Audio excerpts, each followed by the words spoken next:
Bonjour chers dirigeants d'entreprise.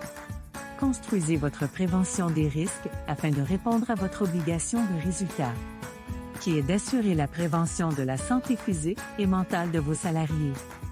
Pour atteindre cette obligation de résultat, il faut initier votre obligation de moyens. La plus connue parmi vos obligations de moyens, c'est le document unique qui est un outil de pilotage de votre démarche de prévention. Le document unique sert à deux choses. 1. Éviter les accidents de travail et assurer la bonne santé de vos salariés. 2. Vous protéger contre la fameuse faute inexcusable. Sur le plan juridique, en cas de manquement à la réalisation du document unique, vous prenez une amende de 1 500 €. En cas de récidive, 3 000 €. En cas d'accident, c'est la faute inexcusable de l'employeur. Une réelle démarche de prévention vous assure 1. Une sécurité juridique. 2. Une image positive véhiculée. 3. Des gains financiers augmentés. L'Agence européenne pour la sécurité et la santé au travail dit que pour 1 euro investi dans la prévention, l'entreprise gagne 2,20 €. Pour baisser vos cotisations à TMP, maintenir votre activité, la qualité de votre produit et service, s'ouvrir à de nouveaux marchés et assurer la santé de votre entreprise, il faut construire une concrète démarche de prévention.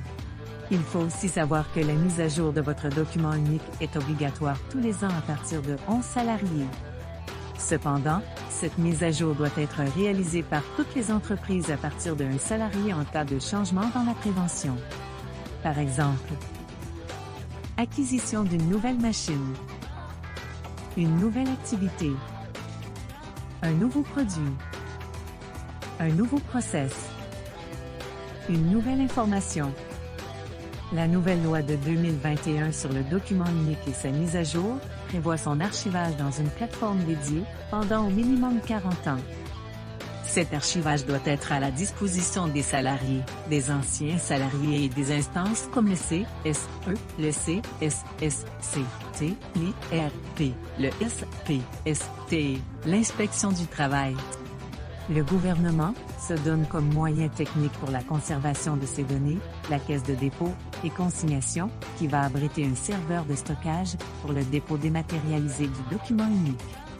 Les dépôts débuteront, pour les entreprises de plus de 150 salariés, à partir du 1er juillet 2023 et les entreprises de moins de 150 salariés, à partir du 1er juillet 2024.